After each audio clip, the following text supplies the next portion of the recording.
जय जय। बोले परम पूज्य मुनि श्री निर्वेक सागर संधान सागर जी महाराज की। इंदौर के आचार्य श्री विद्या सागर सभागार से सायंकालीन शंका समाधान के कार्यक्रम में अपनी शंकाओं का समाधान गुरुमुख से प्राप्त करें। उसके पूर्व जनवाणी चैनल के माध्यम से जिस कार्यक्रम को घर में बैठ के देखो सुन रहे हैं उन सभी का और यहाँ पर उपस्थित समस्त श्रावक श्राविकाओं का धर्म प्रभावना समिति सकल जैन समाज इंदौर हार्दिक अभिनंदन स्वागत करता है।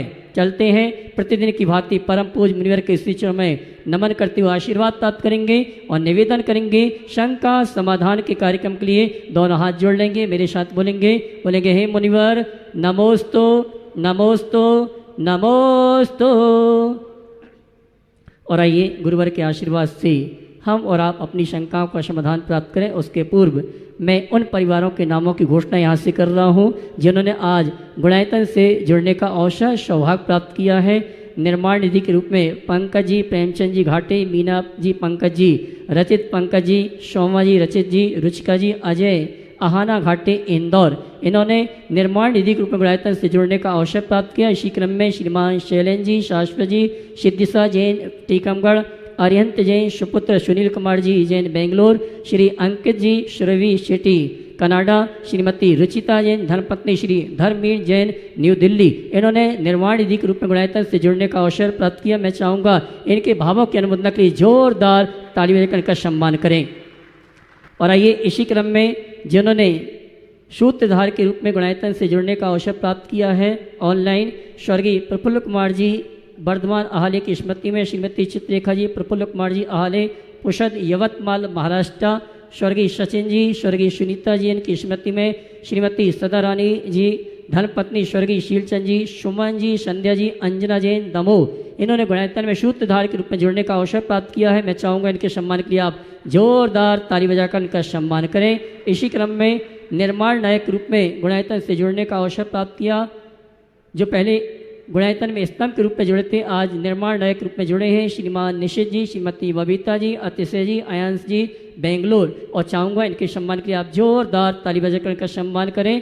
गुणायतन स्तंभ के रूप में स्वर्गीय मखमली बाई मानकचंद जी शेट्टी की स्मृति में श्रीमान प्रवीण जी, मधु जी, प्रकाश जी, आभा जी, विपिन जी, सुनीता जी शेट्टी इंदौर, इन्होंने गुणायतन में स्तंभ के रूप में जुड़ने का अवसर प्राप्त किया। इनके सम्मान में भी जोरदार ताली बजाकर इनका सम्मान करें। और आइए मैं उन सुधी श्रावक को आमंत्रित करूंगा, मंच पे वे आएंगे, परम पूज्य मुनिवर के श्री चरण में नमन करते हुए आशीर्वाद प्राप्त करेंगे और गुणायतन परिवार की ओर से और धर्म प्रभावना समिति की ओर से हमारे सम्माननीय पुण्यार्जकों का सम्मान करेंगे।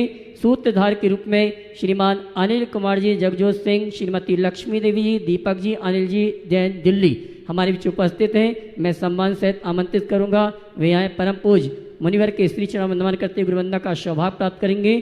श्रीमान अनिल कुमार जी परिवार दिल्ली, आइए साहब अपने बेटे के साथ यहाँ पर उपस्थित हैं, जिन्होंने आज गुणायतन में ये पहले सूत्रधार थे, आज सूत्रधार से स्तंभ के रूप में जुड़ने का अवसर प्राप्त किया है। और इनके सम्मान के लिए मैं आवाज़ दूंगा। हमारे महोत्सव कमेटी के अध्यक्ष श्रीमान नवीन जी गोधा ये आएंगे, सम्माननीय अनिल कुमार जी परिवार का गुणायतन परिवार और धर्म प्रभावना समिति की ओर से सम्मान का कार्यक्रम संपन्न करेंगे। और आप जोरदार ताली बजाकर का सम्मान करें। और चलते हैं जिन्होंने आज गुणायतन ट्रस्टी के रूप में जुड़ने का अवसर प्राप्त किया है, जो पूर्व में निर्माण नायक थे, आज ट्रस्टी के रूप में जिन्होंने स्वीकृति प्रदान की है श्रीमती हेमा जी धर्मपत्नी हिमांशु जी प्रति आगम विधिजन USA हमारे बीच उपस्थित हैं। वे भी आए परम पूज्य मुनिवर के श्री चरणों में नमन करते हुए गुरुवंदना का सौभाग्य प्राप्त करेंगे। USA से श्रीमती हेमा जी शायद उपस्थित नहीं है, ताली आइए आइए भाई साहब।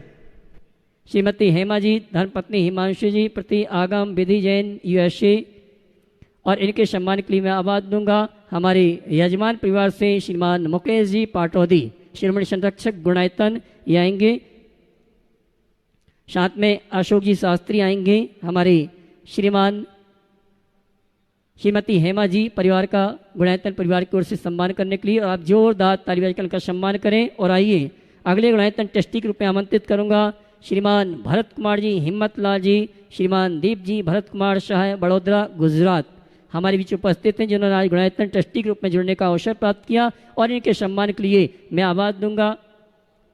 और हमारे श्रीमती हेमा जी धर्मपत्नी हिमांशु जी और भरत कुमार जी, ये दोनों साड़ू भाई हैं। दोनों ने आज गुणायतन ट्रस्टी के रूप में जुड़ने का अवसर प्राप्त किया है और इनके सम्मान के लिए आवाज़ दूंगा हमारे आनंद जी, सचिन जी, दिलीप जी और रजनी गोधा, राकेश जी, रजनी गोधा, ये सभी आएंगे सम्मानी।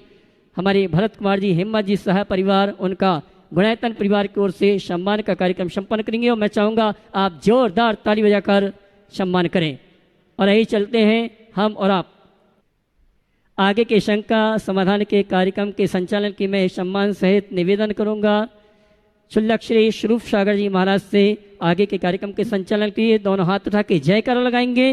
बोले परम पूज्य मुनि श्री प्रमाण सागर जी महाराज की। नमोस्तु महाराज।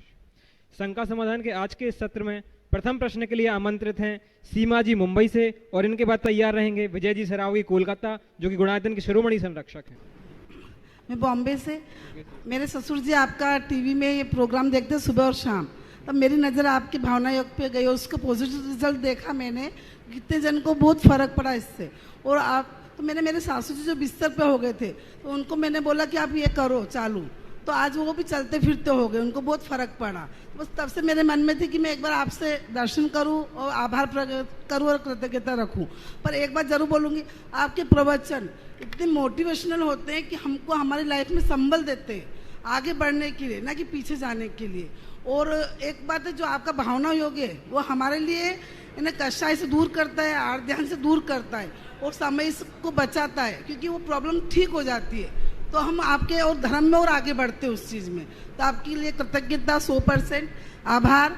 नमोस्तु गुरुदेव, नमोस्तु गुरुदेव, नमोस्तु गुरुदेव। धन्यवाद धन्यवाद धन्यवाद। देखिए, बहुत अच्छी बात है, आपने भावना योग पर अपना अनुभव सुनाया है।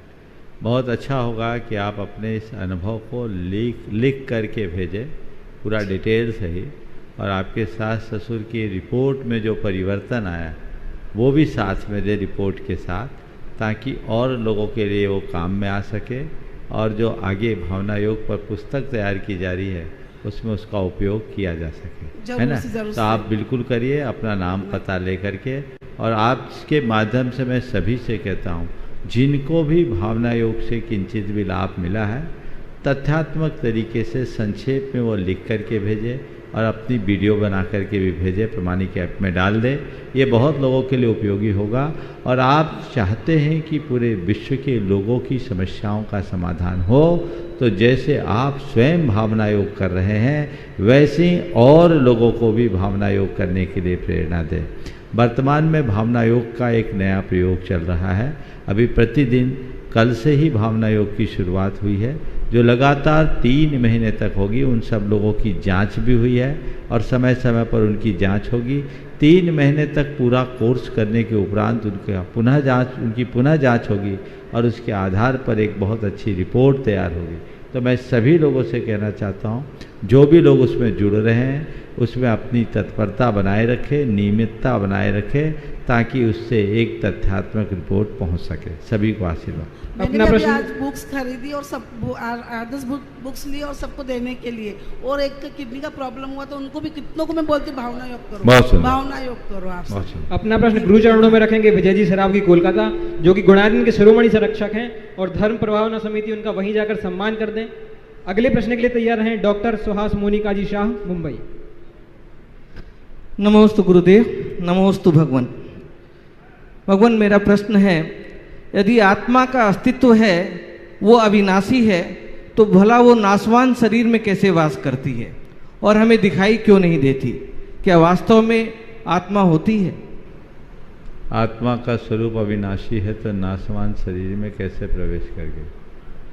मैं आपसे पूछता हूँ, घी मूलतः किसमें मिलता है? घी किसमें मिलता है? माइक्रो दूध में। दूध में किसी ने घी को मिलाया? नहीं। जब घी का स्वरूप अलग है, दूध का स्वरूप अलग है, तो वह घी दूध में मिल कैसे गया? बोलो। ये स्वभाव से मिला है। ऐसी आत्मा अनादि से अमूर्त अविनाशी है, लेकिन अमूर्त अविनाशी होने के बाद भी वो आत्मा ये अनादि से मूर्त कर्मों से संबद्ध होने के कारण जब भी उपलब्ध है, शरीर सहित उपलब्ध है। ऐसा कोई योग नहीं जब आत्मा अमूर्त था और वो अशरीरी था और बाद में उसने शरीर को धारण किया। अनादि से जब भी आत्मा इस संसार में है शरीर सहित ही है। भले स्थूल शरीर छूट जाए, सूक्ष्म शरीर का संसर्ग नहीं छूटता। तो सूक्ष्म और स्थूल शरीर जब तक है तब तक संसार है। जब हम इस शरीर से मुक्त होते हैं तभी मुक्ति की प्राप्ति होती है ना। अपना प्रश्न गुरुचर। हेलो, नमस्ते महाराज श्री, जैसा कि ज्योतिषाचार्य कहते हैं कि एक मंगली की गैर मंगली के साथ शादी नहीं हो सकती, समाज में भी मंगली को लेकर कई प्रचलित बातें हैं। अगर मंगली की गैर मंगली के संग शादी हो जाती है तो शादी के बाद बोलते हैं कि एक की मृत्यु होना निश्चित है। क्या ये सब वास्तविकता है या फिर झूठ का खेल है? जो मंगली नहीं है वो अमर है क्या? पहले ये बताओ। एक की मृत्यु होना निश्चित है तो जो गैर मंगलिक हैं और दोनों गैर मंगलिक हैं उनकी जोड़ी अजर अमर है। ऐसी कितनी जोड़ियां हैं जिनमें से दो ही की अर्थी एक साथ उठी? और कौन चाहता है कि दो ही की अर्थी एक साथ उठे? बोलो, चाहते हो क्या? तुम तो मंगली नहीं होगे, पर क्या चाहते हो? दोनों एक साथ जाए। एक साथ जिए तो चाहते, पर एक साथ जाए कोई नहीं चाहता। संसार की रीत है। अब ज्योतिष को देखोगे और ज्योतिषी से परामर्श लोगे तो ज्योतिषी तो वही बोलेगा जो ज्योतिष का शास्त्र बोलता है। तुम ज्योतिषी के पास परामर्श भी लेना चाहते हो और ज्योतिष को मानना भी नहीं चाहते हो। और जब ज्योतिष को मानते ही नहीं तो ज्योतिषी के पास जाते क्यों? जाओ ही मत, पैसा भी बचेगा, दिमाग भी ठीक रहेगा। और चले गए और फिर पूछो, अब वो तो बता दिया कर दिया, अरे जाना ही तो गड़बड़ है। इसलिए या तो परामर्श ही मत लो, और परामर्श लिया है तो मान लो, नहीं तो दिमाग में चल रहे। समझ गए? इसलिए मैं तो कभी कहता ही नहीं कि जन्म पत्री मिलाओ, मेंटल वाइब्रेशन मिलाओ, लड़का लड़की दोनों एक दूसरे को मिले और देखते ही एक दूसरे के दिल में छा जाए, समझ लेना जन्म पत्री मिल गई। ये सबसे बड़ी कुंडली है। बाकी मैंने ऐसे बहुतों को देखा है जिनके 36 गुण मिले और 36 के आंकड़े ऐसे होते हैं। और बहुत से ऐसे भी देखे जिन्हें कुंडली नहीं मिलाई पर जिंदगी बहुत अच्छे से मिल गई। तो इसलिए इन बातों को बहुत गंभीरता से देखना चाहिए और उसी अनुरूप अपना संपूर्ण व्यवहार करना चाहिए। अपना प्रश्न रख रहे हैं डॉक्टर सुहास मोनिका जी शाह मुंबई से, और अगले प्रश्न के लिए तैयार रहेंगे बालचंद जी जैन अतिशय क्षेत्र बलहरी संपूर्ण कमेटी। नमोस्तु महाराज जी, नमोस्तु। इनका सम्मान तीर्थ समेत धर्म प्रभावना समिति यहीं पर आकर कर दें। नमोस्तु महाराज जी, नमोस्तु नमोस्तु। सम्मान के लिए रजनी जी गोधा। महाराज श्री, 3 महीने से हम लगातार 48 मिनट की भावना योग कर रहे हैं पूरे परिवार, और इतना लाभ मिल रहा है उसके हम कल्पना नहीं कर सकते। भावना योग का मैं सबको कहूँगा कि सब ने अपने नियमित नियमावली में भावना योग के लिए समय निकालना चाहिए और भावना योग करना चाहिए। महाराज जी, मेरा प्रश्न है कि तीर्थंकर भगवान का विहार होता है तब भगवान तो ऊपर से ही विहार करते हैं, मगर उनके साथ में जो मुनि महाराज है और पूरे श्रावक है उनके समोशरण में विहार कैसे होता है, और वहाँ तीर्थंकर भगवान कहाँ जा रहे हैं उनको कैसा पता चलता है? देखिए, पहले तो मैं चाहूँगा एक बार डॉक्टर साहब का जोरदार करतल ध्वनि से आप लोग अभिनंदन करें। ये हमारे देश के एक बहुत बड़े चिकित्सक हैं, ये माइक्रो सर्जन हैं और बहुत बड़े आर्थोपेडिक सर्जन हैं, समझ गए। और इसके साथ साथ दोनों दंपति व्रती हैं, प्रतिमाधारी हैं, व्रतों की आराधना के साथ अपने प्रोफेशन में आगे बढ़ रहे हैं। और आपने अभी सुना, एक चिकित्सक होने के बाद भी ये नियमित भावना योग कर रहे हैं 48 मिनट का, और उसका अनुभव भी आप सबके बीच इन्होंने साझा किया। निश्चित भावना योग का एक अभिनव प्रयोग है, और जो भी इसका लाभ ले रहे हैं उनके जीवन में आश्चर्यजनक परिणाम आ रहे हैं। आपका जो सवाल है कि भगवान का विहार ऊपर 5000 धनुष होता है तो मुनिराज और अन्य लोग कहाँ रहते हैं? देखिए, भ्रम निकाल दीजिए। भगवान का विहार ऊपर नहीं होता, भगवान का विहार धरती पर होता है। हरिवंश पुराण के अनुसार धरती से 1 हाथ ऊपर। आचार्य समंत भद्र महाराज ने लिखा, भूरपि रम्या प्रतिपद मासी जात विकोसा मुझ मद हासा। जहाँ जहाँ भगवान के चरण कमल पड़े उस जगह की धरती भी अत्यंत रमणीय हो गई।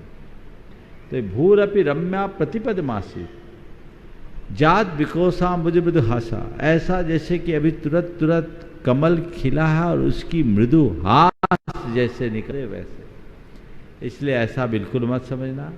भगवान का विहार स्वाभाविक होता है और विहार के काल में वो धरा पर विचरण करते हैं और उनके पीछे पूरा क्रम होता है और उसी क्रम में मुनिराज होते हैं, आर्यिका होते हैं, श्रावक श्राविकाएं होते हैं, राजा महाराजा होते हैं, पशु पक्षियों का सैलाब होता है। बहुत जल्दी जब आप गुणायतन में देखेंगे तो भगवान के विहार का जीवंत दृश्य भी अपने आंखों से देख पाएंगे। मोनिका जी। हाँ, नमोस्तु भगवान। महाराज श्री सीता के जीव ने जो कर्म बांधे थे उस वजह से उनको वनवास जाना पड़ा। उस समय निमित्त बने राम का जीव। तो मुझे ये पूछना था कि जो जीव कर्म बांधता है उसे तो भुगतना पड़ता है, लेकिन उस समय जो निमित्त है उनके ऊपर भी वो कार्य करता है, क्योंकि राम के जीव को बाद में बहुत पछतावा हुआ, ऐसा पद्म पुराण में आता है। तो उस समय का निर्णय सीता के कर्म की वजह से उनको लेना पड़ा। देखिए, कई बार एक बार मेरे पास सवाल आया कि चलिए सीता जी के विषय में तो आया कि उनने गलतफहमी वश निर्दोष को लांछित किया, तो निर्दोष होने पर भी उनको लांछित होना पड़ा। लेकिन रामचंद्र जी ने ऐसा क्या कर्म किया था जो उनको वनवास जाना पड़ा? किसी पुराण में ऐसा आया? बोलो। किसी पुराण में देखने को नहीं मिलता कि रामचंद्र जी ने किसी जीवन में कोई गलती की हो जिसके फलस्वरूप उन्हें वनवास जाना पड़ा। कहीं मिला है? आप भी स्वाध्याय करते नहीं ना? अब इसके सपोर्ट के लिए एक दूसरा उदाहरण भी मैं आप सबके बीच रखता हूं कि पारसनाथ भगवान का 10 भवों का पूरा रिकॉर्ड निकाल लो, उनने कोई गलती की नहीं ना। 10 जन्म के ज्ञात इतिहास में पार्श्वनाथ भगवान ने एक भी गलती नहीं की, फिर भी उनके सामने विपरीत प्रसंग और विपरीत परिस्थितियां निर्मित हुई। क्यों? ये बड़ा अहम प्रश्न है और इस प्रश्न के समाधान में हमें कर्म सिद्धांत का ज्ञान मिलता है। ये धारणा हटा दीजिए कि हमारे जीवन में जो कुछ भी घटता है वह केवल कर्म फल का संयोग है। कर्म फल का संयोग तो हमारे जीवन में घटता है, लेकिन जो कुछ भी घटता है वह सब केवल कर्म फल का संयोग ही नहीं है। बहुत सारी घटनाएं अन्य संयोगों से घट जाती है।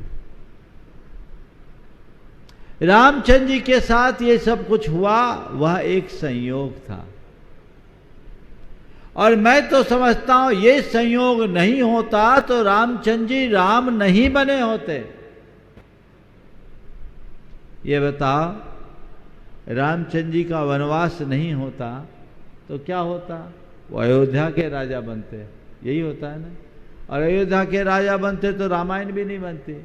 तो वो अयोध्या के राजा बनते, जन जन के राजा नहीं बन पाते। तो रामचंद्र जी राम बन पाए क्यों? क्योंकि वे वन गए। तो राम बन गए इसलिए राम राम बन गए, है ना। ये संयोग था। उनके साथ संयोगों ने ऐसा योग बनाया, उस संयोग ने मथुरा जैसे पात्र को उत्पन्न किया और कैकेयी की मति फेरी। ये संयोग था। तो बहुत सारे ऐसे संयोग बनते हैं। सीता जी के लांछित होने के लिए तो एक बात कहा जाता है, लेकिन सीता जी का अपहरण क्यों हुआ? इसका कोई कारण मिला क्या पुराणों में? नहीं हुआ ना। लेकिन ये भी एक संयोग था। सीता का अपहरण नहीं होता तो रावण का हनन नहीं होता, तो रावण का अंत होना था, इसलिए नियति ने ऐसे संयोग बना दी। इसलिए हर बात को केवल कर्म कर्म से मत जोड़ो। कोई भी संयोग हो, चाहे इष्ट हो या अनिष्ट, शुभ हो अथवा अशुभ, सब संयोगों को संयोग मानकर स्वीकार करो और इष्टानिष्ट संयोग वियोग में समता भाव को धारे। यही हमारा परम धर्म है और इसमें ही हमारा जीवनोद्धार। नमोस्तु भगवान। अतिशय क्षेत्र बिलहरी से पूरी कमेटी यहाँ पर उपस्थित है। धर्म प्रभावना समिति वहीं पर जाकर उनका सम्मान कर दें। और प्रश्न रख रहे हैं बालचंदी जैन, और अगले प्रश्न के लिए तैयार रहेंगे दिनेश कुमार जैन, सुषमा जैन एडवोकेट झारखंड से। अतिशय क्षेत्र बिलहरी एवं गुणायतन क्षेत्र प्रणेता पूज्य गुरुदेव प्रमाण सागर जी महाराज के चरणों में पूरी बिलहरी जैन समाज की बारंबार नमोस्तु नमोस्तु नमोस्तु। महाराज श्री, मेरे मन में दो तमन्नाएं थी। पहली तमन्ना थी कि अतिशय क्षेत्र बिलहरी एक भव्य तीर्थ क्षेत्र के रूप में विकसित हो, और वह आपकी प्रेरणा से पूर्ण हो चुका है। और महाराज श्री, दूसरी तमन्ना है, इस विषय में मेरी एक सज्जन से बहस भी हो गई। मेरे मन में बात आई कि गुरुदेव प्रमाण सागर जी का चातुर्मास अतिशय क्षेत्र बिलहरी में हो, तो उसने कहा कि गुरुदेव प्रमाण सागर जी का चातुर्मास अतिशय क्षेत्र बिलहरी में कभी नहीं हो सकता, क्योंकि अब वो बहुत बड़े साधु हो गए हैं और उनको बड़े शहर चाहिए। लेकिन मैंने कहा कि एक बार अतिशय क्षेत्र बिलहरी में गुरुदेव का चातुर्मास होगा होगा होगा। और गुरुदेव, आपसे हम पूरी बिलहरी जैन समाज की विनती है कि आप हम लोगों की ये तमन्ना को जरूर पूरा करना। पहले तो मैं चाहूँगा इन सभी युवा और कर्मठ कार्यकर्ताओं का जोरदार अभिनंदन करें।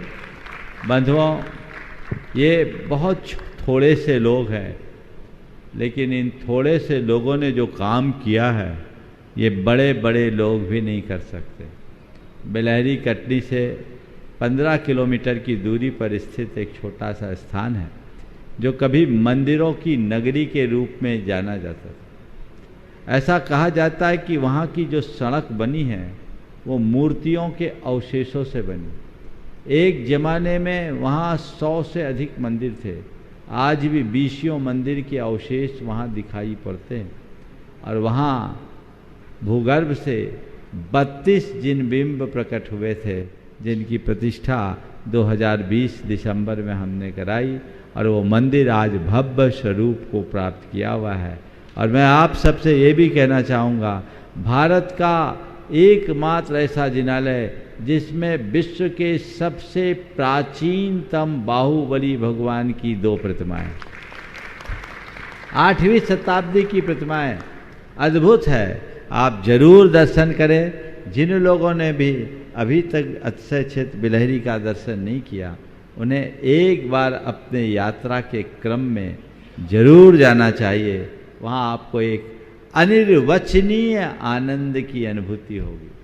उस क्षेत्र के प्रभाव का आप इससे ही अंदाज लगा ले कि 5 घर की समाज में हम दर्शन करने भर गए थे, और कितने 38 दिन 45 दिन रुक करके आए, समझ गए। अब रहा सवाल तुम्हारे निवेदन का, तो भैया प्रमाण सागर तो 5 फुट 6 इंच के पहले थे, आज भी 5 फुट 6 इंच के ही हैं, कोई अंतर नहीं है। वो जितने थी उतने ही हैं। अब पता नहीं तुम्हारे नज़र में बड़ा होने का मतलब क्या होता है। हम तो यही जानते हैं, न कोई स्थान बड़ा होता है न कोई स्थान छोटा होता है। मैं तो समझता हूँ जिसकी भावना बड़ी होती है, छोटा स्थान भी बड़ा बन जाता है। दिल बड़ा रखो, और बिलहरी वालों का दिल बड़ा है, हमने देख लिया है। तभी तो एक दिन के लिए गए और 45 दिन रुक कर आए। और ये भी आप लोगों को सुन करके अच्छा लगना चाहिए कि 45 दिनों में इन लोगों ने जो व्यवस्थाएं की, सैकड़ों लोग आए, उनको हाथों पर लिए रखें। और जो पंचकल्याणक हुआ वो बहुत भव्यता के साथ संपन्न हुआ। तो ये चीज़ें हैं, इसलिए ये सब लोगों से मत करो। हम तो सभी से कहते हैं तुम्हें जो करना है उसकी भावना भाव, उसके लिए प्रयास करो, लोगों से बातें मत करो। बातें करने से काम नहीं होता, प्रयत्न करने से परिणाम निकलता है। इसलिए हम लोग बातें करना बंद करें, प्रयत्न करना जारी रखें। और बुंदेलखंड में एक कहावत है, जब भाग मारे जोर तो कोदो नींदे चोर। अब कहावत पूरी सुनाएंगे तो टाइम निकल जाएगा, इसलिए अपने भाग्य को प्रबल बनाइए। आशीर्वाद। नमोस्तु गुरुजो। अपना प्रश्न गुरु चरणों में रख रहे हैं दिनेश कुमार जैन, श्रीमती सुषमा जैन, एडवोकेट, झारसुगुड़ा, उड़ीसा से। और अगले प्रश्न के लिए तैयार रहेंगे श्रीमती हेमा हिमांशु जैन, यूएसए, जो आज ही गुणायतन ट्रस्टी बने हैं। नमोस्तु गुरुवर, नमोस्तु गुरुवर, नमोस्तु। भारत के मूल संविधान में पंथ निरपेक्ष इसका व्यवहार किया गया था। कालांतर में पंथ निरपेक्ष को बदलकर धर्म निरपेक्ष कर दिया गया। और जब से धर्मनिरपेक्ष शब्द को संविधान में जोड़ा गया, तब से आज तक एक सतत बहस चल रही है कि राजनीति से धर्म को दूर रखा जाना चाहिए। इसी पृष्ठभूमि में मेरा प्रश्न है, धर्म रहित राजनीति सत्ता क्या समाज और राष्ट्र के कल्याण में साधक बन सकती है? सबसे पहली बात मैं आपसे कहता हूं कि धर्मनिरपेक्ष राष्ट्र चल ही नहीं सकता। आप पंथ निरपेक्ष कह सकते हो, धर्मनिरपेक्ष तो चल ही नहीं सकता। धर्म है क्या? अहिंसा। अहिंसा को आप हटा दीजिए, राष्ट्र चल जाएगा। सत्य निष्ठा को हटा दीजिए, क्या राष्ट्र चल जाएगा? अहिंसा और सत्य ही तो धर्म है। इसकी उपेक्षा करके हम कुछ भी नहीं कर सकते। ये तो लोगों की बुद्धि की बलिहारी है, जिन्होंने शब्द के मूल अर्थ को न समझकर इस तरह की व्याख्याएं कर दी। पंथ निरपेक्षता समझ में आती है, धर्म निरपेक्षता समझ से परे है। धर्म के अभाव में न राष्ट्र चल सकता है, न समाज चल सकता है, न जीवन चल सकता है, क्योंकि धर्म ही वह मूल तत्व है जो पूरे समाज को अनुशासित करता है। समझ गए? तो ये धर्म को अपनाना चाहिए। और धर्म में हमारा एक आत्मधर्म है और एक हमारा राष्ट्र धर्म भी है। तो उस धर्म को तो हमें अपनाना ही चाहिए। राष्ट्रीयता राष्ट्र धर्म का आधार है, इसलिए हम इसे उपेक्षित कैसे कर सकते हैं? जहाँ तक सवाल है राजनीति में धर्म का प्रवेश होना चाहिए या नहीं, तो मैं कहता हूँ राजनीति में धर्म जुड़ना चाहिए, पर धर्म को राजनीति से दूर रखना चाहिए।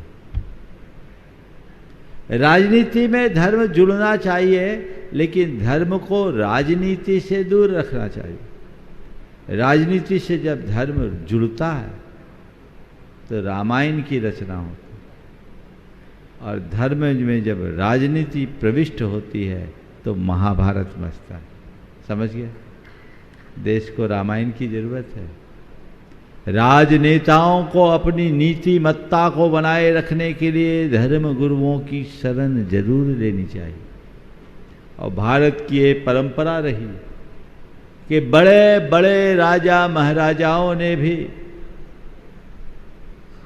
धर्म गुरुओं की शरण में जाकर अपना राज चिन्ह उतार कर उनके चरणों में नतमस्तक हुए और उनसे राष्ट्रोत्थान का मार्ग पाया है, संदेश पाया है, परामर्श लिया।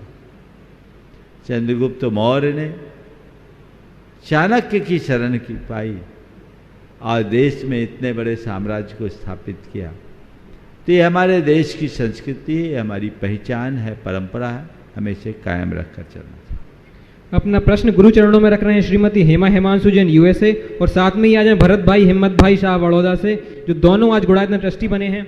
और इनके बाद तैयार रहेंगे कपिल जैन, सिंगापुर। नमोस्तु महाराज जी। ओ मेरा छोटा सा क्वेश्चन है, जब हम दाना पक्षियों के लिए डालते हैं तो पक्षियों के बजाय गिलहरी आके खा जाती है और पक्षियों को खाने देती, तो क्या करना चाहिए हमें? थोड़ा ज़्यादा डाल देना चाहिए ताकि गिलहरी का भी पेट भर जाए और पक्षी भी जी वो वो सब खाना गिलहरी खा जाती, वहां से थोड़ा ज़्यादा खिलाओ ना, कितनी गिलहरियाँ आ जाए, थोड़ा ज़्यादा डाल दो, गिलहरी का भी पेट भर जाए और पक्षियों का भी भर जाए। ताकत तो तब होती जब गिलहरी पक्षियों को खाए या पक्षी गिलहरी को खाए। ना तो पक्षी गिलहरी को खाते हैं, न गिलहरी पक्षी को खाते, दोनों दाना खाते हैं। इतना डाल दो कि जी भर करके दोनों का सजन गोट हो जाए, आराम से खा ले, कम बुरा है। हम लोग जहाँ पे रहते हैं, हाँ। शिकागो से हूँ मैं, तो वहाँ पर बर्ड फीडर आता है जिस पर हम लोग बर्ड फूड रख देते हैं। हाँ, बहुत सुंदर। तो बैठने नहीं देती पक्षियों को। पक्षियों को नहीं बैठने देती ना, तो बर्ड फीडर एक्स्ट्रा लगा दो ना बाबा। 2 लगाया, 4 लगाया, 10 लगा दो, 20 लगा दो। चलो वो ट्राई कर। रास्ता निकल सकता है कि नहीं निकल सकता? बर्ड फीडर तो लगाना ही चाहिए। भारत में भी लोग लगाने लगे हैं और लगाना चाहिए। सबको अपने घरों में पक्षियों के लिए दाना, बहुत सुंदर बर्ड फीडर आता है हमारे वहाँ अजमेर चातुर्मास में इसको प्रवर्तित कराया गया था डॉक्टर के.एम. गंगवाल के माध्यम से। हजारों लोगों ने अपने अपने घरों में लगाया और आज वो अनुभव बताते हैं कि बहुत अच्छा लगता है जब सब प्रकार के पक्षी और चिड़ियाँ आती है। तो बर्ड फीडर के लिए आप अपने घरों में लगाइए और पक्षियों को पानी भी मिले ये व्यवस्था करें। और कुछ लोगों ने तो पक्षियों के लिए अंडे देने को घोंसला भी अपने घरों में लगा रखा है। आप जरूर दें ताकि पक्षी आपके मित्र बनकर आपके साथ रह सके। पानी की व्यवस्था की है महाराज। बिल्कुल, बहुत सुंदर। कपिल भाई अपना प्रश्न रखें, इनके बाद तैयार रहेंगे मनुजन भोपाल और साथ में विपुल जैन मऊ, सभी युवा टीम के साथ जो मुनि सेवा में निरंतर लगे हुए हैं। नमोस्तु गुरुवर, नमोस्तु गुरुवर, नमोस्तु गुरुवर। सकल सिंगापुर जैन संघ का आपके चरणों में बारंबार नमोस्तु, बारंबार नमोस्तु। गुरुवर, मैं आज शंका लेके तो नहीं आया, लेकिन मेरे जीवन में कुछ ऐसा बीता, भावना योग ने जो मेरा कैसे और आपने किस मतलब हमको संभाला, मतलब मैं वो मतलब बताना चाहूँगा कि प्रियम जो मेरी धर्मपत्नी है उसका 5वां माह चल रहा था गर्भ का, और तब हमें पता चला कि हमारे 2 बच्चे हैं, मतलब ट्विन्स हैं। तो जिसमें से एक बच्चे को जो वहाँ हम सिंगापुर में थे, सिंगापुर में रहते हैं, तो वहाँ पे जो वहाँ के सबसे अच्छे गायनोकोलॉजिस्ट हैं, उन्होंने बताया कि अब उसका जीवन 7 दिन से 10 दिन का ही शेष बचा है। तब उन्होंने बताया कि ये जो गुड़िया है, मतलब एक लड़का था, लड़की थी, तो लड़की का जीवन एक 1% ग्रोथ पे ग्रो हो रहा है। मतलब जिसका मतलब ये है कि अगर 5वें महीने में सभी बच्चे 100 ग्राम अगर उनका वजन बढ़ता है, तो गुड़िया का वजन 1 ग्राम बढ़ रहा था। तो उसने बोला कि ये सिर्फ 7 दिन से 10 दिन ही रह पाएगी। तब कुछ समझ नहीं आया। तब उन्होंने ये कहा कि ऐसा कीजिए, आप ऑपरेशन करवा लीजिए, तब हम कोशिश कर सकते हैं बच्चों को बचाने की। तो उस समय बिल्कुल बहुत असमंजस में पड़ गई, क्या करें, क्योंकि अगर 5वें महीने का बच्चा अगर हम बाहर निकालते हैं तो उसके ऑर्गन्स भी ठीक से डेवलप नहीं होते हैं, तो उस समय क्या होगा। तब गुरुदेव के चरणों में आए, गुरुदेव से पूछा कि क्या करें। तो गुरुदेव ने कहा, जब तक आयु शेष है, मुझे आज भी याद है, जब तक आयु शेष है कुछ नहीं होगा, तुम चिंता मत करो। तब उन्होंने कहा कि ऑपरेशन वगैरह इतना जल्दी ऑपरेशन सही नहीं है। तब भगवान पे आस्था रखी, गुरुदेव के शब्दों पे आस्था रखी, और मतलब वो विचार अपने मन से त्याग दिया 5वें महीने ऑपरेशन करवाने का। उसके बाद गुरुदेव ने कहा कि तुम भावना योग करो। भावना योग पे पूर्ण श्रद्धा के साथ प्रियम ने सुबह शाम भावना योग किया। जो गुड़िया 1% ग्रोथ पे ग्रो हो रही थी, बस वो किसी तरह ग्रो होती रही। 5वें महीने से 7वां महीना आ गया, समय बीतता गया। मतलब उसकी मॉनिटरिंग, जो नॉर्मली लेडीज़ की जो मॉनिटरिंग होती है वो हर 15 दिन में होती है, हर दूसरे दिन होने लगी। गुड़िया आगे बढ़ती रही और 7वें महीने में उसका ऑपरेशन हुआ। फाइनली जाके भारत आ गए, हम सिंगापुर से भारत आ गए, और फाइनली फिर वो 1.25 महीना NICU में रही, और दोनों बच्चे आज पूर्णतः स्वस्थ हैं। ये भावना योग का ही चमत्कार है, मैं कहूँगा सच में। बच्चों की माँ को बोलो अपना अनुभव शेयर करें। मेरा अनुभव दोनों तो बच्चों को दिखा दो। हाँ बहुत बोलो। हाँ, जो उस माँ पर क्या बीतेगी जब उसे ये बताया जाता है कि 5वें महीने का बच्चा जो 600 ग्राम का है उसे निकाल लो। एक स्वस्थ था और एक अस्वस्थ थी।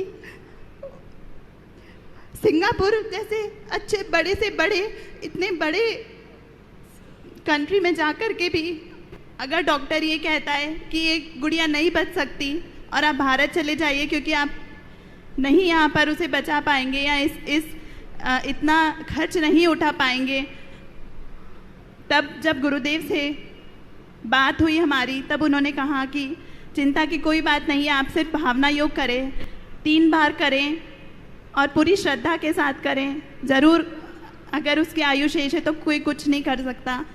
उसके बाद अगर कोई 1% पर ग्रोथ कर रही है, उसके बाद भी बाहर आने के बाद या डॉक्टर्स सिंगापुर के ये कहते हैं, ये चीज़ को देख करके आश्चर्य होते हैं कि जिसे हमने 7 से 10 दिन का टाइम दिया था वो कैसे बढ़ी। 2 महीने 3 महीने जितना समय हमारा आगे बढ़ा वो कैसे निकला पता नहीं मुझे। क्या हुआ उस समय चमत्कार कि डॉक्टर्स खुद हैरान थे कि वो बच्ची जिंदा थी गर्भ में और बाहर आने के बाद भी उसे किसी भी तरह की फॉल्ट नहीं था, कोई ऑर्गन किसी चीज़ में नहीं वो निकला कि वो हुआ। तो मैं यही कहूँगी कि दोनों स्वस्थ निकले और उस समय भावना योग और गुरुदेव का आशीर्वाद, सिंगापुर में चंद्र प्रभु भगवान का आशीर्वाद अगर नहीं होता तो आज ये दोनों बच्चे स्वस्थ नहीं होते।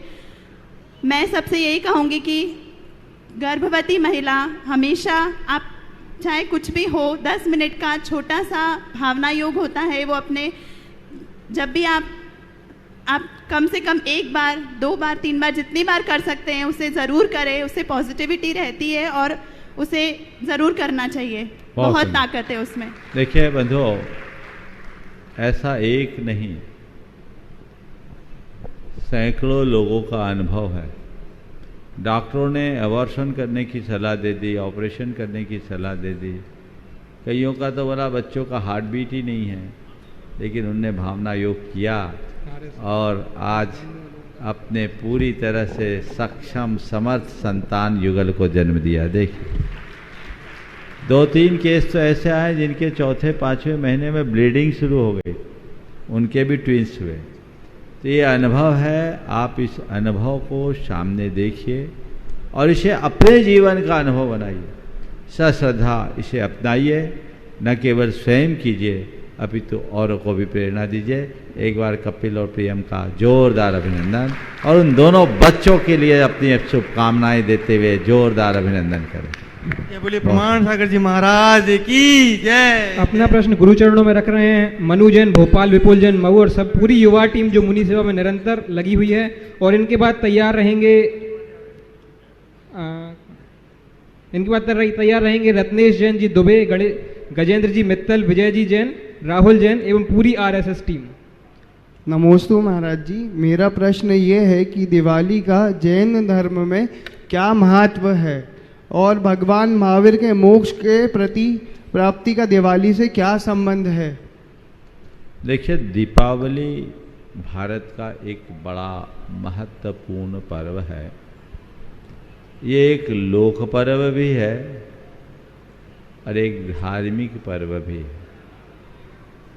लोक पर्व तो इस अर्थ में है कि रामचंद्र जी संपूर्ण भारतवासियों के हृदय सम्राट रहे, मर्यादा पुरुषोत्तम रहे और उन्होंने लंका पर विजय प्राप्त करके जब पहली बार अयोध्या आए तो पूरे देश के अंदर हर्ष की लहर उत्पन्न हो गई और लोगों ने उस दिन दीपावली मनाई। तो जैन भी उसमें सम्मिलित रहे क्योंकि जैन परंपरा में भी श्री राम का बहुत महत्वपूर्ण स्थान है। जैन परंपरा में रामचंद्र जी को 8वें बलभद्र के रूप में माना जाता है और उनको मांगी तुंगी से निर्वाण उपलब्धि के रूप में मोक्ष पुरुष के रूप में माना जाता है। तो रामचंद्र जी हमारे सलाका पुरुष हुए, मोक्षगामी महापुरुष हुए, जिन्हें मांगी तुंगी के शिखर से निर्वाण की उपलब्धि हुई। तो रामचंद्र जी संपूर्ण भारत के हृदय सम्राट रहे और उनके भारत आगमन वापस अयोध्या आगमन पर सबने हर्ष मनाया। तो जैनी कैसे पीछे रहते, जैनियों ने भी उसी उमंग और उल्लास के साथ हर्ष मनाया जैसे आम लोग मनाए। इसलिए मैं दीपावली को एक लोक पर्व के रूप में देखता हूँ और जैनों को इसे ऐसे ही लोक पर्व के रूप में पूर्ण उत्साह के साथ मनाना चाहिए। प्रकाश पर्व करते हैं और फिर दीपावली के साथ बहुत सारी कथाएं जुड़ी, लक्ष्मी गणेश के परिणय की बात जुड़ी। जैन धर्म के अनुसार ये कैसे सुसंगत होती वो बात भी मैं आप सबसे करना चाहूँगा। जैन धर्म की दृष्टि से एक दूसरी बात ये जुड़ी कि दीपावली के दिन ही भगवान महावीर को निर्वाण की उपलब्धि हुई और भगवान को निर्वाणोपलब्धि हुई, इसलिए उनके निर्वाणोपलब्धि के अवसर पर सभी जैन लोग प्रातःकाल भगवान का निर्वाण कल्याणक महोत्सव मनाते हैं, लाडू चढ़ाते हैं। और जिस दिन निर्वाणोपलब्धि हुई उसी दिन उनके गणधर, जिन्हें गणेश कहते हैं, गणेश गणपति, गण यानी संघ कहलाता है जैन धर्म के अनुसार, और गण के पति गणधर कहलाते हैं, उन्हें ही गणेश भी कहते हैं। वो बुद्धि के देवता कहलाते हैं, गणेश को बुद्धि के देवता के रूप में जाना जाता है। और जैन धर्म में तीर्थंकरों के जो गणधर होते हैं वो बुद्धि आदि समस्त रिद्धियों के अधिपति होते हैं। इसलिए हम जैन धर्म में गणधर को ही गणेश, गणपति, गणनायक, विनायक और गणधर के रूप में जानते हैं, बुद्धि के देवता के रूप में जानते हैं। उस बुद्धि के देवता को उसी दिन शाम को केवल ज्ञान रूपी लक्ष्मी की प्राप्ति हुई, तो गणेश का लक्ष्मी के साथ सुयोग बना। इसलिए आज दीपावली में आप लोगों के यहाँ लक्ष्मी की पूजा की जाती है, गणेश की पूजा की जाती है। जैन धर्म में ऐसे किसी मूर्त लक्ष्मी और गणेश की मान्यता नहीं है, लेकिन गणधर गणेश, गौतम गणधर रूप गणेश की और उन्हें प्राप्त ज्ञान लक्ष्मी की आराधना की जाती है। और इसीलिए घर में दीप जलाया जाता है। शाम के समय में जैसे और लोग जलाते हैं वैसे दीप जलाते हैं। 64 रिद्धि के प्रतीक 16 दीपक में 4-4 बाती, 16 कारण भावना के प्रतीक 16 दीपक, और प्रत्येक दीपक में 4-4 बाती लगाते हैं जो 64 रिद्धियों के द्योतक होते हैं और उसे उस तरीके से करते हैं।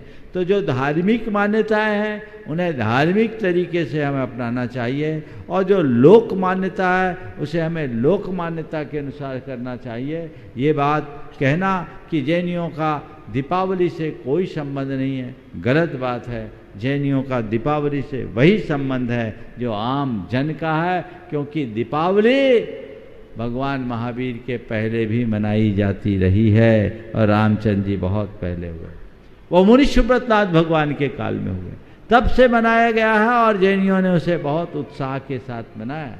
तो दीपावली मनाइए, खूब उत्साह के साथ मनाइए। पर आपने प्रसंग छेड़ा है तो मैं कुछ सलाह भी दूंगा। दीपावली में आप लोग साफ सफाई करते हैं और चीज़ें करते हैं, वो अपनी कहानियाँ हैं, लेकिन दीपावली में किसी भी प्रकार का व्यसन न करें। बहुत सारे लोग जुआ खेलते हैं, ये पाप है, ये दुर्गति का कारण है, पतन का है, तो इससे बचना चाहिए। इसी तरह आतिशबाजी, बम फटाके का प्रयोग बिल्कुल नहीं करना चाहिए। ये पूरे के पूरे प्रकृति की सेहत के विरुद्ध है, पर्यावरण के खिलाफ है। इससे अनेक प्राणियों को घात पहुंचता है। कितने पक्षी अकाल मौत के कारण बन जाते हैं, कई के तो गर्भपात भी हो जाते हैं और कईयों ने अपनी आंखें भी खो दी। ये हिंसा के अट्ठास से आनंद मनाना कतई उचित नहीं है। हमारे देश में दीप जलाना, प्रकाश फैलाना तो मान्य है, क्योंकि हम तमसोमा ज्योतिर्गमय की संस्कृति का अनुसरण करते हैं। हम प्रकाश फैलाएं लेकिन अट्ठास न करें। ये बम फटाका, बारूद, इस तरह का विस्तार कतई उचित नहीं है। इस पर लोगों को सोचना चाहिए। सरकार और अन्य सामाजिक संगठन भी इसके लिए लोगों को बार बार प्रेरित करते हैं कि इस तरह के कृत्यों से बचे, क्योंकि इसके दुष्परिणाम बहुत भयानक आ रहे हैं। दिल्ली जैसे महानगर में तो इसके कारण प्रदूषण का लेवल बहुत खराब हो जाता है। सब छोटे बड़े शहर में ऐसा होता है। तो आतिशबाजी से बचना चाहिए। आतिशबाजी का क्या आनंद मुझे समझ में नहीं आता। मुझे तो लगता है लोग अपने रुपयों को जलाकर खुश हो रहे हैं, पैसे जला रहे हैं। इसकी ज़रूरत क्या है? आतिशबाजी करने की जगह आप दीपावली मनाना चाहते हो तो मैं आपको सलाह देता हूँ, दीपावली के दिन शाम को घर से निकलो, अपनी गाड़ी में अपने बच्चों को रखो, मिठाइयों के कुछ डब्बे अपने साथ रखो, स्लम एरिया में चले जाओ, कुछ दीप अपने साथ रखो, उस घर चले जाओ जिस घर में दिया न जला हो, उस घर चले जाओ जिस घर में मिठाई ना आया हो, और उस घर में जाकर अपने हाथ से दीप जलाओ, उनके बच्चों को मिठाइयाँ खिलाओ। फिर देखो तुम्हारी दीपावली कितनी उत्तम दीपावली हो। वो सांस्कृतिक तरीके से मनाइए, आप प्रकाश फैलाइए, आनंद मनाइए कदाचित, लेकिन ऐसे कार्यों से नहीं जिससे प्रदूषण फैलते हो। और बहुत बहुत उपाय है, साज सज्जा करिए, इको फ्रेंडली व्यवस्थाएं कीजिए, लेकिन जिससे किसी भी प्रकार की हिंसा होती हो, प्रदूषण फैलता हो, उनसे बचिए। मैंने कई लोगों को देखा, एक सज्जन है जिसकी एक आंख आज पत्थर की लगी है, अनारदाना लगाया, जलाया, बहुत देर से जला नहीं, झांका, फट से वो अनारदाना चला गया, जल गया, वो एक आंख खो गई। न जाने कितनों के साथ हर साल कितनी दुर्घटनाएं घटती है, उसके बाद भी लोग नहीं चेतते। मैं तो अपने से जुड़े तमाम लोगों से कहूँगा कि आप इस संदेश को आत्मसात कीजिए और इस प्रकार की आतिशबाजी से बचिए। खुशियाँ मनाइए, खुशियाँ बांटिए, किसी के खुशी में खलल मत डालिए। हमारी दीपावली का यही संदेश, आनंद से भरने का संदेश। कोई भी प्राणी अगर किसी भी कारण से परेशान हो, पीड़ित हो, तो ये हिंसा है। हमारी दीपावली अहिंसा की ज्योत जलाने वाली दीपावली है, हिंसा का कृत्य करने वाली नहीं। तो उसी तरीके से सभी दीपावली मनाएं तो एक अच्छा संदेश सभी को जाएगा। आरएसएस टीम अपना प्रश्न रखे, उसके पूर्व मैं आमंत्रित करना चाहूँगा श्रीमान कोमल चंद जी विनीता जी जैन कटनी से और श्रीमती सुनीता जी जैन पिपरई से, जो कि परम पूज्य मुनि श्री निर्वेक सागर जी महाराज के गृहस्थ अवस्था के बहन और बहनोई हैं, और धर्म प्रभावना समिति इनका मंच पर ही सम्मान कर दें। हाँ, आ जाए, जब तक सवाल कर लो, जब तक आरएसएस टीम अपना प्रश्न रखें। और आगे तैयार रहेंगे अजय जी अहिंसा। पूज्य मुनिश्री के चरणों में कोटि कोटि प्रणाम, नमोस्तु। और मंच पर उपस्थित अन्य मुनिश्री के भी चरणों में प्रणाम। सर्वप्रथम 20 अक्टूबर 2024 रविवार प्रातः स्वयंसेवक परिवारों को आपका आशीर्वचन और आपका मार्गदर्शन मिलने वाला है। हमारे कुछ वरिष्ठ कार्यकर्ताओं ने आपसे आग्रह किया और आपने उस अनुरोध को, उस निवेदन को स्वीकार कर हम पर कृपा की, उसके लिए कोटि कोटि धन्यवाद। एक प्रश्न आपके चरणों में रखना है। हमारे भारतवर्ष को स्वतंत्र होने को, स्वाधीन होने को 77 वर्ष के लगभग हो चुके हैं, और हमारे संविधान निर्माताओं ने प्रत्येक नागरिक को समान अधिकार और समान कर्तव्य निर्धारित किए, समानता की बात की। अधिकार तो सब ले ही लेते हैं, लेकिन संपूर्ण समाज जो नागरिक अनुशासन है उनका पालन करने में बहुत पीछे रहता है। तो नागरिक अनुशासन के पालना में आपका समाज के लिए कुछ मार्गदर्शन मिलेगा तो उचित होगा। नमस्ते। देखिए, बहुत अच्छी बात आपने उपस्थित की है। पहले तो आप लोगों ने मुझसे निवेदन किया कि महाराज राष्ट्रीय स्वयंसेवक संघ के सभी कार्यकर्ताओं को परिवार सहित आपका उद्बोधन मिले। मैंने सम्मति इसलिए दी क्योंकि राष्ट्रीय स्वयंसेवक संघ हमारे राष्ट्र के विकास के लिए बहुत अनुकरणीय कार्य कर रहा है, और ऐसे लोगों को यदि किसी प्रकार का संदेश दिया जाए तो मैं मानता हूँ ये संदेश राष्ट्रव्यापी बनकर राष्ट्र के हितों की रक्षा करेगा।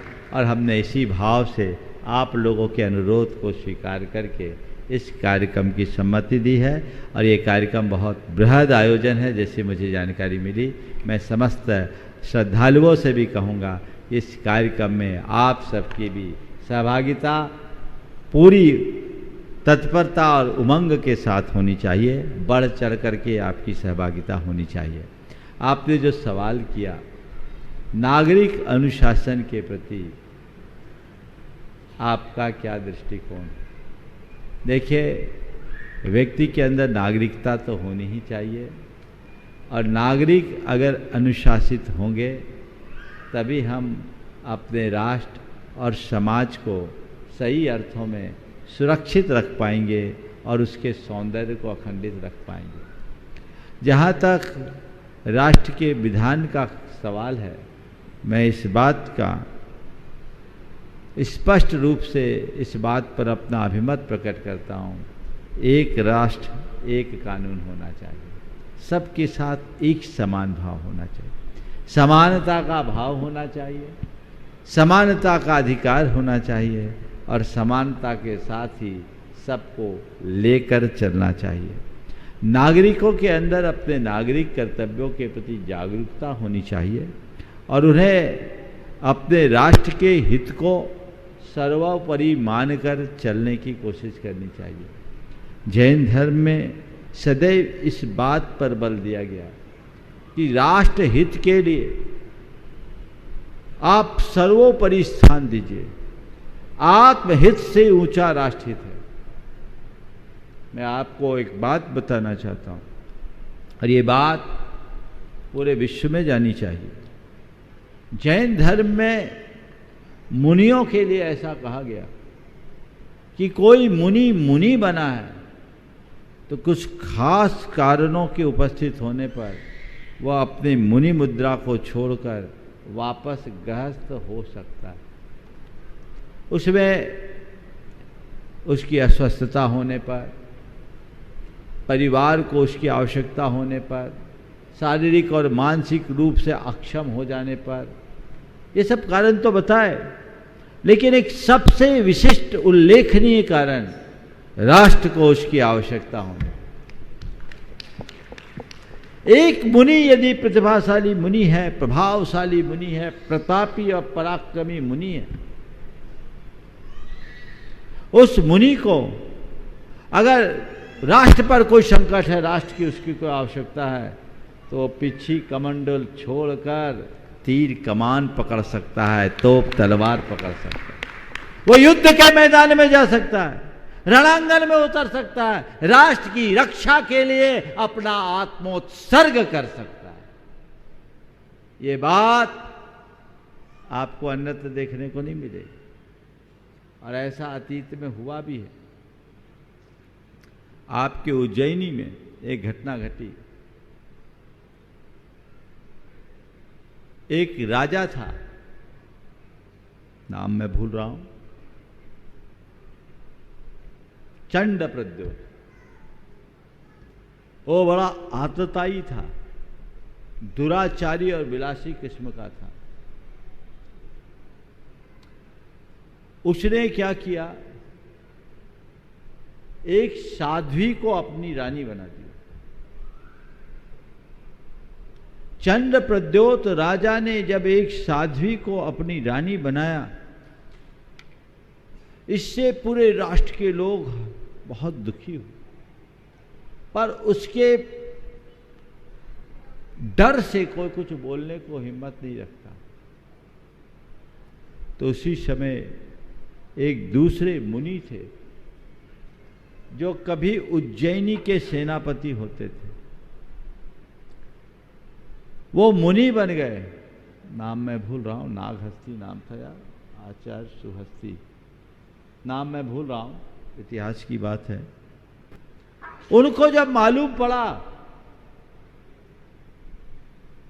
तो उन्होंने अपना मुनि पद छोड़ा और उज्जैनी के राजा के मंत्री बने, और उसके बाद चंड प्रद्योत पर सदल बल चढ़ाई करके राज्य को मुक्त कराया, उसे बंदी बनाया और जो साध्वी थी उसे मुक्त कराकर वापस दीक्षा धारण की।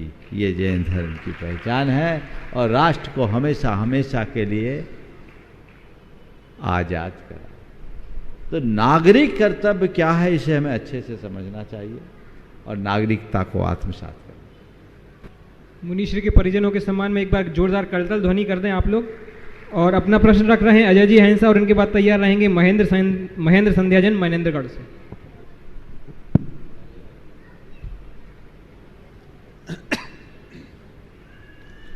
ओ पूज्य गुरुदेव के पावन श्री चरणों में नमोस्तु करता हूँ। जोरदार अभिनंदन। हाँ बोलो। गुरुदेव, मैं दो पंक्तियाँ बोलता हूँ। रानी भाभी कह रहे हैं ये कविता सुना दो 2 लाइन की, वो कह रहे हैं सुना दो। मैं 2 मिनट की जो शंख का समाधान के पहले मैंने लिखा, शंख बजाने का प्रयास किया है और फिर छोटी सी, ये है शंख का समाधान मुनि प्रमाण सागर जी का ज्ञान, एक एक प्रश्नों के उत्तर सा प्रमाण, ये है शंख का समाधान।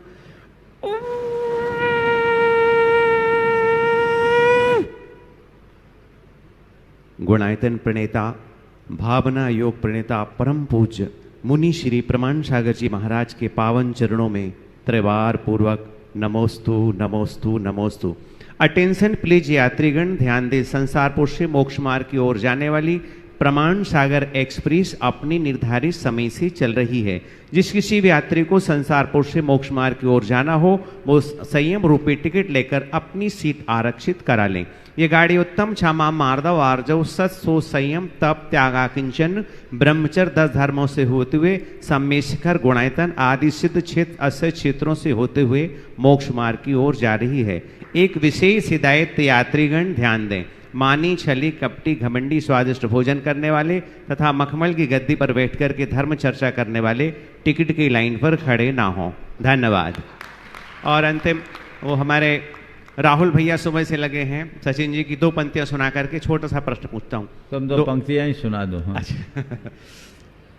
जिस दिन ऐसे चंदन जैसे शीतल गुरु के गीत न गाऊंगा, अरे सच कहता हूँ दुनिया वालों मैं मर जाऊंगा, अरे सच कहता हूँ मानव जीवन व्यथा गवाऊंगा।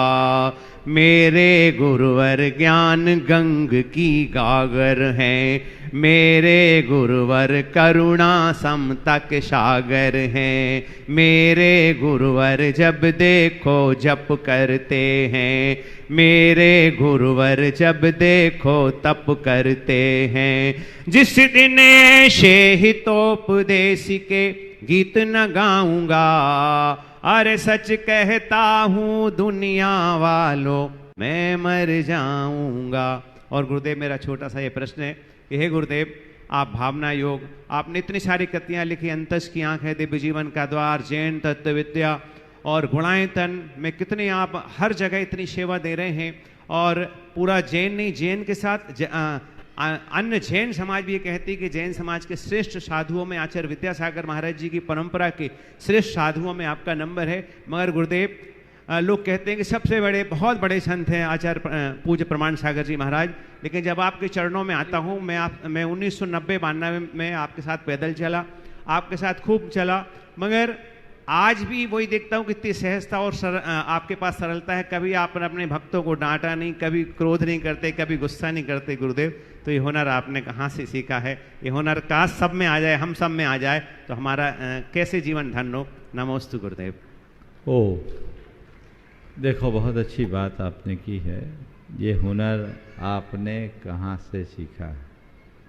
देखो, एक ही बात ध्यान में रखो, जो व्यक्ति एक बार अपने आप को गुरु की शरण में समर्पित कर देता है, उसका सर्वस्व अर्पित हो जाता है। और जब सर्वस्व अर्पित होता है तभी उसका निर्माण शुरू होता है।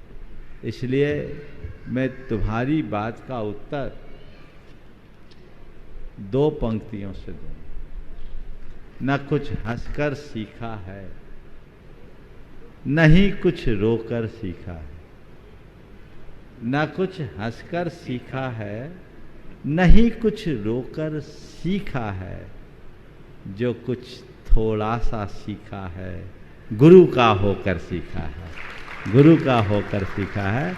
हो जाओ, सब काम हो जाएगा। आखिरी सवाल। हाँ, नमोस्तु भगवान। महेंद्र संध्या जी, मनेंद्रगढ़ जी।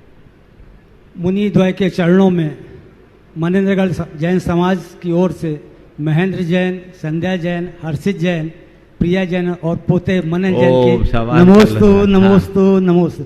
महाराज जी, मेरा प्रश्न है कि हमारे 24 तीर्थंकर जो विभिन्न कालों में हुए हैं और सबके पंच कल्याणक भी हुए, और पंच कल्याणक के समय पर सौधर्म इंद्र और अन्य देवतागण होते हैं, तो क्या सभी तीर्थंकरों के एक ही इंद्र और कुबेर और सौधर्म इंद्र होते थे या सबके अलग अलग? ऋषभदेव से महावीर पर्यंत 1 कोड़ा कोड़ी सागर वर्ष बीता, 42,000 वर्ष कम। 1 कोड़ा कोड़ी सागर बहुत होता है, और सौधर्म इंद्र की अधिकतम आयु 2.5 सागर है। तो ऐसे ऋषभदेव से महावीर भगवान तक कोड़ा कोड़ी सौधर्म इंद्र चले गए हों, समझ गए? इसलिए उतनी आयु नहीं, वो आते हैं जाते हैं, आते हैं जाते हैं, चलता जाता है। हाँ, प्रदीप काशलीवाल सूरत से हैं, उनको भी बुला लीजिए आखिरी सवाल के लिए। ठीक है महाराज, एक और बस एक ही है। जैन तत्व विद्या ओम।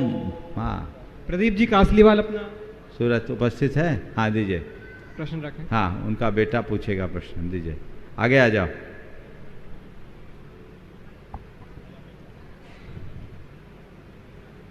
सामने आ जाओ। हाँ, मेरा नाम वियान है, मैं सूरत से आया हूँ। ओ, बोलो। महाराष्ट्री के चरणों में हम सबको नमोस्तु कहते हैं, चुल्लक जी को छावनी कहते हैं, और माता जी को वंदनामी कहते हैं। हम सबको अलग अलग क्यों कहते हैं? देखो, सबका प्रोटोकॉल होता है, समझ गए? ठीक है, महाराज जी इसलिए उनको नमोस्तु कहते हैं। आयरिकाएँ इसलिए उनको वंदामी कहते हैं। ठीक है, छुल्लक जी को छुल्लक जी इच्छामी कहते हैं, और भैया जी लोगों को वंदना कहते हैं। आपस में जय जिनेंद्र बोलते हैं। जो जिस लायक है उसको वही बोला जाता है, समझ गए? ठीक है ना, ये एक प्रकार का प्रोटोकॉल है। मुनि महाराज पंचपरमिष्ठी के अंग है, इसलिए उनको नमस्कार किया जाता है। आर्यिकाएँ मोक्ष मार्ग का अनुकरण करती है, इसलिए उनकी वंदना की जाती है। छुल्लक जी एलक जी श्रावक है, और वो मोक्ष मार्ग में चल रहे हैं, इसलिए इच्छामी करके उनके पद की सराहना की जाती है, उनको सम्मान दिया जाता है, और आपस में जय जिनेंद्र बोलकर अपने साधर्मी वात्सल्य को जगाया जाता है। समझ गए? आज के सत्र को यहीं पर विराम। बोलिए परम पूज्य आचार्य गुरुवर्य, बोले परम पूज्य मुनि श्री 108 प्रमाण सारणी महाराज की जय।